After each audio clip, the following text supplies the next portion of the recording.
Untung nggak itu Mas Medi ini? Buat teman-teman baru masuk nih. Untung dan tidak untung nanti hubungannya itu Hmm. bisa ngitung HPP apa tidak, kemudian harga jualnya.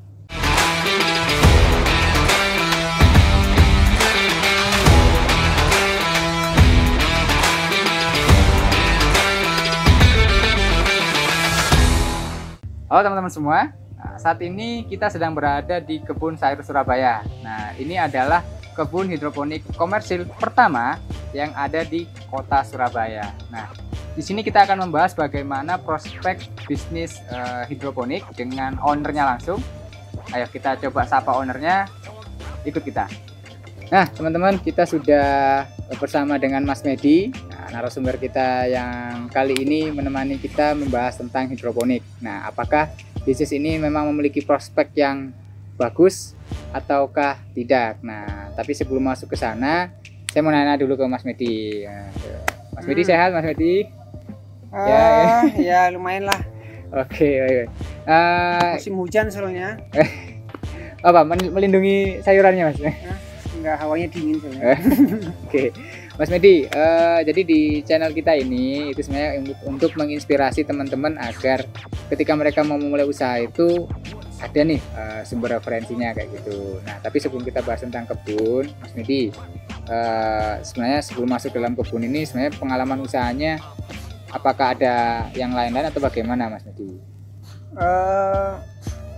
Gini, saya kan backgroundnya manajemen ya, jadi memang nggak punya pengalaman di dunia pertanian.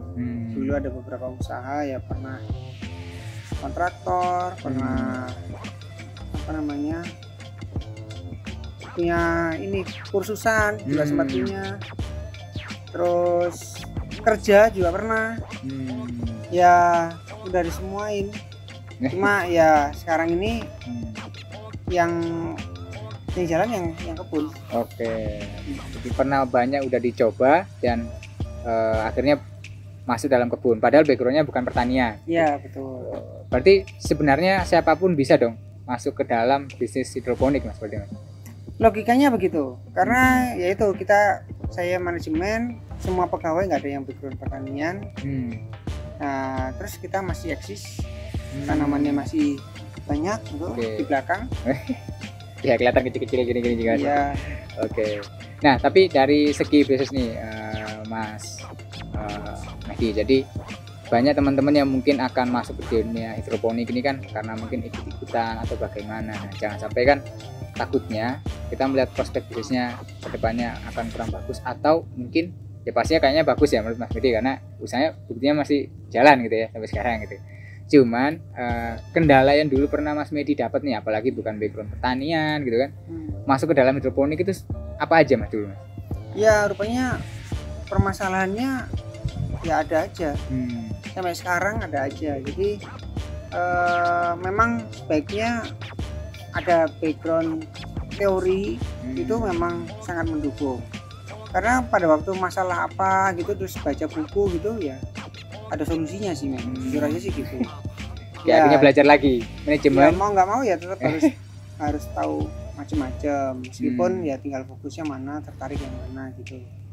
Pokoknya tanya ke senior gitu sih. Cuma yang jelas tidak semudah yang dibayangkan.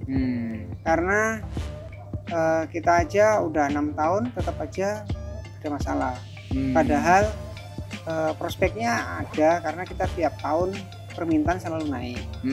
Tiap tahun. Nah, cuma ada aja apa gitu sih. Tapi lebih permasalahannya itu lebih ke bagaimana perawatannya atau permasalahan dalam bisnisnya atau dalam apa ya? Dua-duanya, internal dan eksternal. Kalau yang internal kan otomatis berhubungan dengan produksi. Jadi kita aja ada beberapa tanaman yang akhirnya nggak nanam lagi. Jadi memang pengaruh suhu juga. Jadi dataran rendah, dataran tinggi itu ngaruh. Jadi kayak misalnya kita ini terkenal karena jualan sayur selada. Padahal selada kalau di kota Surabaya itu sebetulnya kurang bagus. Jadi ada problem untuk dikembangbiakan di Surabaya itu nggak mendukung gitu kan? kurang ideal. Maksudnya kalau untuk dijual itu kurang ideal. Jadi makanya kita ada beberapa. Kalau selada kita nanamnya dia di dataran tinggi. Oke. Gitu. Nah kayak gitu-gitu kan dari pengalaman. Dan sebenarnya dari literatur ya mendukung begitu juga sih. Cuma kita aja yang ngeyel. Siap. Mencoba begitu. Nah terus kalau masalah usaha ya normal lah ya. Jadi usaha itu susahnya itu kan berhubungan dengan pelanggan lah ya. Kalau pelanggan itu maksudnya gini, tinggal kita target pasar itu siapa. Jadi misalnya gini, kalau mau garap rumah tangga itu nggak enaknya nggak bisa tahu tren. Jadi dia kan mut-mutan dan ganti-ganti. Itu nggak bisa. Tapi kalau hotel dan resto itu bisa diukur. Misalnya kurang lebih dia seminggu minta berapa, jenis apa itu kurang lebih sama, bisa diukur. Tapi jeleknya pembayaran itu mundur. Nah itu jadi tinggal yang mana itu ya terserah. Oh itu adalah salah satu kendala kalau misalkan teman-teman baru mulai ini ingin berbisnis hidroponik gitu aja. Karena kalau kita bilang langsung targetkan ke customer ibu rumah tangga dan lain-lainnya, itu tadi ya trennya, terus mungkin tiba-tiba minta sayur yang ini sayur ini, padahal sayur kan harus ada proses penanaman. Iya, jadi setidaknya 1 bulan yang paling cepat. Jadi akhirnya kita sudah nanam, misalkan belakang ini ya ada kangkung teman-teman ya, tiba-tiba mintanya pakcoy ya. Bulan depan yang minta kangkung sedikit. Nah akhirnya ini kan susah. Karena penyimpanan kan nggak bisa lama ya Mas Medi ya. Iya, sayur itu kan paling 3-7 hari doang masih di kulkas. Nah akhirnya memang pasarnya yang paling lebih enak itu hotel dan resto karena lebih pasti. Iya, tapi ya itu pembayarannya lama. Dan itu pun ya kalau dia bayar, karena ya itu dari pengalaman kita ya sudah ada resto dan hotel yang akhirnya bangkrut dan kita nggak bisa nagih. Syaratnya masuk teman-teman produknya itu ke hotel dan resto apa itu? Wah itu sebetulnya simpel sih, kualitas yang penting. Legal dan lain-lainnya nggak terlalu. Nggak diminta. Ya bukan diminta, maksudnya dia ditanyain ada badan hukum nggak ada pun nggak masalah. Jujur aja gitu. Yang penting grade-nya dari. Ya kita ngasih sampel dan nanti dia biasanya survei, terus dia kadang juga nanya rekomendasi, selama ini udah kemana, minta nomor teleponnya supaya dia cross check. Oke, menarik teman-teman. Jadi ternyata bocorannya adalah yang penting kualitasnya dijaga gitu ya. Nggak usah terlalu bingung, wah ini kan harus bikin legal dan lain-lain gitu aja. Iya, jadi kalau misalnya izin selama ini belum ada yang minta izin. Maksudnya kayak ya hasil lab lah atau apa. Ya itu minimal mereka udah datang, prosesnya tahu, mereka langsung terima aja sih. Itu yang pertama yang bintang 5 ya. Kalau yang di bawah bintang 5 percaya aja. Ya yang penting kualitasnya adalah sayur hidroponik gitu ya. Ya. Emang ada perbedaan gitu, ada banyak perbedaan gitu. Ketika kita harus hidroponik, kan mungkin teman-teman saya mau juga nanam nih, tapi kalau secara mata gitu memang sedikit beda. Kalau yang bagus ya ada aja yang bagus, tapi entah kenapa pembeli kita itu sudah misalnya kita waktu bayar sayur nggak ada nih, kita ambil sayur yang tidak hidroponik ya gitu. Awalnya enggak apa-apa, terus lama-lama dia enggak mau. Karena rasanya beda katanya. Oke. Jadi memang rasa beda itu seperti apa ya enggak ngerti juga sih. Kalau saya kan enaknya Indomie soalnya. Enggak ya. Saya sedap. Loh, kita promosikan mie, Mas. Oke. Tapi gini Mas Medi, kalau teman-teman lihat kalau kita nanam di tanah itu kan tinggal taruh aja ya. Ini karena enggak ada tanah, lalu ada paralon. Biayanya kan cukup gede, Mas. Paralon dulu, lalu hidroponik ya, motor peralatan, operasi pompa. Untung nggak itu Mas Medin? Buat teman-teman baru masuk ini. Untung dan tidak untung nanti hubungannya itu bisa ngitung HPP apa tidak, kemudian harga jualnya. Nah itu tipsnya untuk teman-teman ya, biar jangan sampai mereka takutnya nih masuk malah rugi.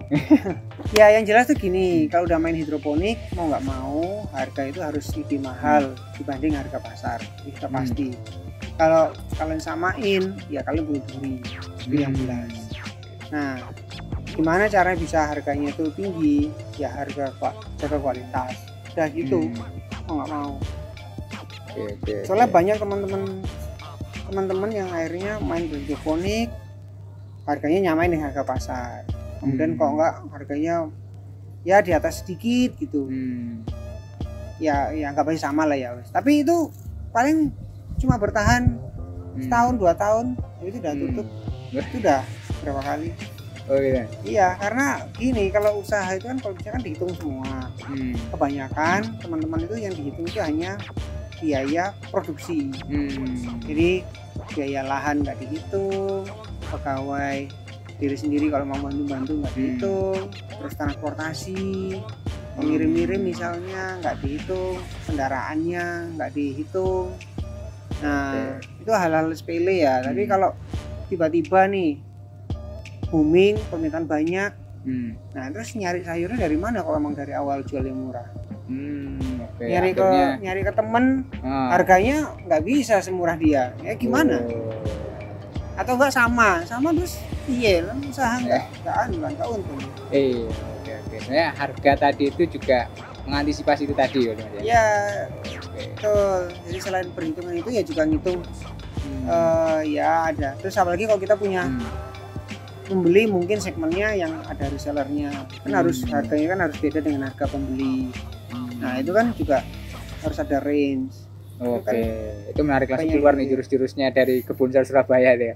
Ada range sendiri untuk reseller dan lain-lain. Belum digali sampai situ udah keluar gitu. Siap Mas Medi. Ini kalau untuk teman-teman yang ternyata nih baru mulai mau belajar gitu kan, itu bisa cari infonya ke mana nih Mas Medi? Ataukah bisa ke kebun sayur Surabaya atau gimana? Kalau sekarang sudah tahu semua kan gini, kita ini kan berdiri 2014 ya. 2015 itu memang kita kebun yang pertama ya. Jadi sehingga pembandingnya nggak ada. Dan kita pun jadi bisa dibilang cukup babat alas ya. Tapi sekarang loh siapa yang nggak ngerti hidroponik? Di YouTube udah banyak. Cari komunitas di kota, rumah kota besar itu pasti ada. Gitu. Jadi ya udah gampang kok sekarang. Ini pertanyaan yang berikutnya Mas Medi. Mungkin ada orang rumahan yang punya halaman kecil, misalkan gitu ya. Dimanfaatkan untuk bisnis hidroponik. Menurut Mas Medi nih ya, untung atau rugi nanti bakalan Mas? Kalau saya sih kalau di rumah itu ya rugi. Karena sayur tuh harganya berapa? Dia mau tak? Misalnya cuma omset cuma 100.000 sebulan, belum untungnya misalnya. Kalau 500.000 atau 1 juta wis omsetnya. Ya kan belum tentu profit kan. Profitnya itu berapa persen? Anggap aja misalnya 10-20%, 400.000. Ya kalau memang niatnya untuk jajan ya nggak apa-apa. Tapi kalau memang makanya kalau saya berpikirnya kalau mau urban farming ya itu ya memang untuk dikonsumsi sendiri, jangan berpikirnya untuk bisnis. Karena ya itu, karena sayurnya jualnya kan bisa kehitung, bisa ada berapa titik ya, omsetnya udah ketahuan berapa. Jadi teman-teman, jadi mungkin bolehlah kita untuk mencoba berbisnis, tapi mungkin dari segi pandangannya Mas Medi sendiri mengatakan bahwa lebih cocok lah urban farming lah gitu. Karena kalau untuk berbisnis memang nggak terlalu ya, mungkin Mas Medi juga susah untuk kecil banget ya. Iya, karena ya sekarang orang namanya niat bisnis itu kan pengen dapat duitnya. Nah duitnya nggak kerasa, nanti parahnya ngambek terus akhirnya terbengkalai, merasa tertipu ya. Berarti kalau saran dari Mas Medi ini kira-kira ada lahan minimal berapa nih untuk bisa kalau kita bilang adalah bisnis hidroponik gitu?